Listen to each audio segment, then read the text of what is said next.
All right, so I'm back with one more quiz. Very welcome, and आज हम बात करेंगे एक quiz के बारे में which is about Coulomb's law. Coulomb's law is very important when you start studying electrostatics. This is probably the first law you learn.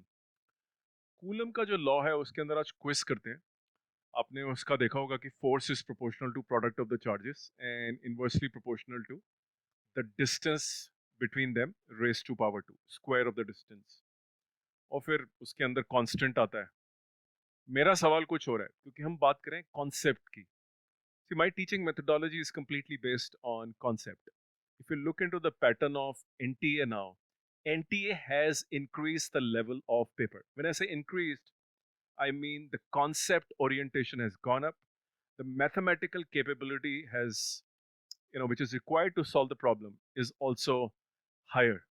Coincidentally, मेरा एक चैनल पे यूट्यूब पे I have a playlist called as maths for physics.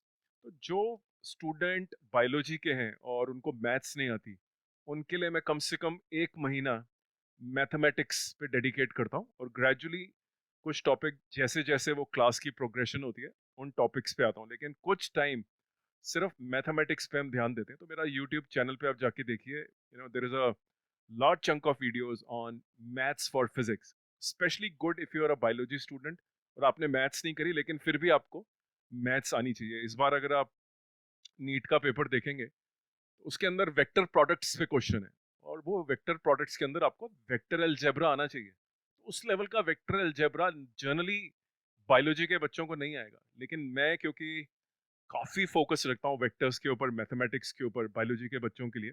Maths वालों के लिए इतनी जरूरत नहीं होती है, लेकिन उनको शॉर्टकट्स और tricky ways to solve the problem बताना पड़ता है.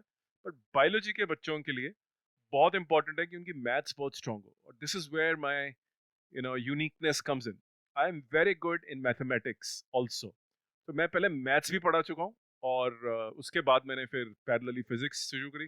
बट ब्रॉडली आपको मैथ्स फॉर फिजिक्स आनी चाहिए, आपको वेक्टर आना चाहिए, आपको कुछ हायर लेवल का मैथ्स आना चाहिए. जो आप बायोलॉजी के स्टूडेंट हैं और आपने मैथ्स नहीं ली हुई है तो आप नहीं कर पाएंगे. तो एनटीए का लेवल कॉन्सेप्चुअल हो रहा है, मल्टी कॉन्सेप्ट भी हो रहा है, दो कॉन्सेप्ट जोड़े हैं. तो आप फिजिक्स की वजह से there is a good likelihood that you can miss the bus. कहने का मतलब है आप अपनी सीट मिस कर सकते हैं अगर आपकी फिजिक्स वीक रही. पुराने टाइम पे कुछ इजी था और it created this over confidence in people that easy paper होता है, हो जाएगा. लेकिन आप अगर आप नया पैटर्न देखेंगे तो काफी टफ है. Coming back to my topic which is Coulomb's law. If you look into the quiz says describe direction of force between two charges. अब देखिए, बहुत सारे लोग इसको अट्रैक्शन रिपल्शन से बात करते हैं, वो बोलते हैं वेक्टर है, लेकिन मेरा वो सवाल है ही नहीं कि जो कोलम्बिक फोर्स है बिटवीन टू चार्जेस, आप स्क्रीन पे देख सकते हैं, एक प्लस और माइनस है. मान लीजिए एक प्रोटॉन और इलेक्ट्रॉन है hypothetically. Question is what is the sense of direction. आप इसका जवाब कैसे देंगे? आप बोलेंगे it's a vector attractive force है, बट मेरा क्वेश्चन नहीं है वो. आप बोलेंगे we can solve the value, magnitude बता सकते हैं हम आपको, वो भी मेरा क्वेश्चन नहीं है. My question is how do you describe the direction of force between the two charges. कैसे आप उसको डिस्क्राइब करेंगे? देखिए, ये कॉन्सेप्ट ओरिएंटेड क्वेश्चन है और आपको स्पॉन्टेनिटी चाहिए इसको आंसर करने में. आप कूलम्स की स्टेटमेंट बोलेंगे, गलत. आप कूलम का फॉर्मूला बोलेंगे, गलत. आप कांस्टेंट ऑफ प्रोपोर्शनैलिटी के बारे में बात करेंगे, गलत. परमिटिविटी, ब्रॉडली आप आई जे के वेक्टोरली बोलने की कोशिश करेंगे, गलत. द ट्रू आंसर, इसका जो कॉन्सेप्चुअल आंसर है, if you have to describe the direction of force between the two charges, it is along the line joining the two charges. समझ में आया? It is the direction is described in a manner कि जो line in दोनों charges को join करने से बनती है, फोर्स की डायरेक्शन उस लाइन के अलोंग होती है. अब वो रिपल्सिव फोर्स होती है, अट्रैक्टिव फोर्स होती है, वो डिपेंड करता है. Positive negative attractive, positive positive repulsive, negative negative repulsive. But question is, आपको आप कैसे उसे समझाते हैं? अगर आपको छोटी छोटी डिटेल्ड बातें मालूम है तो लॉ जाके क्लियर होता है. बहुत सारे स्टूडेंट इसको के Q1 Q2/R² हो गया, न्यूटन लिखा और आई जे के ऐसा करके छोड़ देते हैं. But when you talk about conceptual physics which is the direction of NTA, जो जेई के पेपर आ रहे हैं, अब बोर्ड के पेपर देखिए, अब आप even they are not simple. The level has gone up, so they are looking for a challenging kind of situation for you. So you should be very very well prepared for these situations. वो रटी रटाई booklets और उसी के अंदर से पहले आ गए, अब ऐसा नहीं है. अब आप देखेंगे क्वेश्चंस, आप मेरे यूट्यूब चैनल पे जाइए, 2000 वीडियोस डाले हैं फिजिक्स के, अकेले आदमी ने, अकेले टीचर ने. बहुत सारे क्वेश्चन जेई मेंस के, बोर्ड के, नीट के, यहाँ तक कि आईबी बोर्ड के, आईसीएससी बोर्ड के.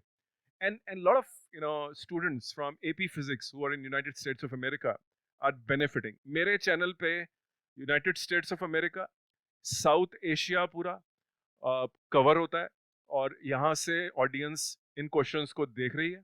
एनटीए के अगर आप क्वेश्चंस कंपेयर करेंगे जो मैंने डाले हैं, my questions are equal to NTA. So if you go through my 2000 videos, आपको सॉल्व न्यूमेरिकल, आपको फिजिक्स की डिस्कशंस, यहाँ तक कि अमेरिकन ऑथर्स के जो फेमस बुक्स हैं उनके भी आपको सोल्यूशन मिल जाएंगे विद कॉन्सेप्ट. सोल्यूशन आपको अवेलेबल है, बुक भी, सोल्यूशन मैनुअल्स भी अवेलेबल है, बुकलेट्स अवेलेबल हैं वगैरह वगैरह. लेकिन what is missing is someone who can do conceptual physics, and I'm very good in that. I'm coming out with a lot of quizzes to draw your attention to the fact that now the level of paper is going to be higher. Do not take the paper lightly. Be prepared for anything. Now they're really really testing you. NTA अब आपकी real testing कर रहा है. अगर आप standard देखेंगे paper का, board में भी टेस्टिंग हो रही है बहुत अच्छी. तो अब स्टैंडर्ड बढ़ रहे हैं और आपको अपनी तैयारी जो है स्पेशलिस्ट से करनी चाहिए, मतलब एक स्पेशलिस्ट से पढ़ें.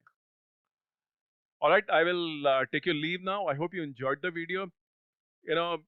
Watch my 2000 videos and you will get tremendous clarity, and keep following me for these quizzes.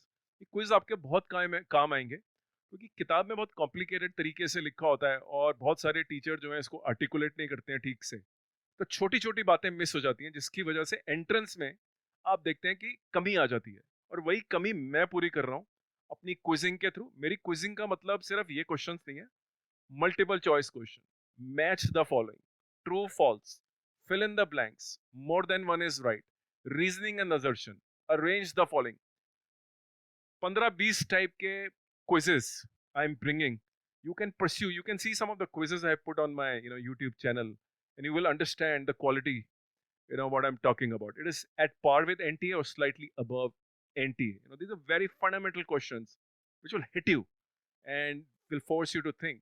If you do my quizzes, I can assure you, you will score very good rank, and you will do very well in NEET, JEE, and board examination, irrespective of what state board you belong to, CBSE, ICSE, IB board, AP Physics, जो भी आप पढ़ते हैं, you will succeed in that.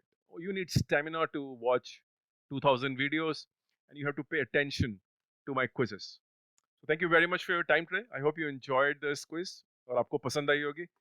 Please follow me, and I look forward to meet you very very soon. Thank you very much.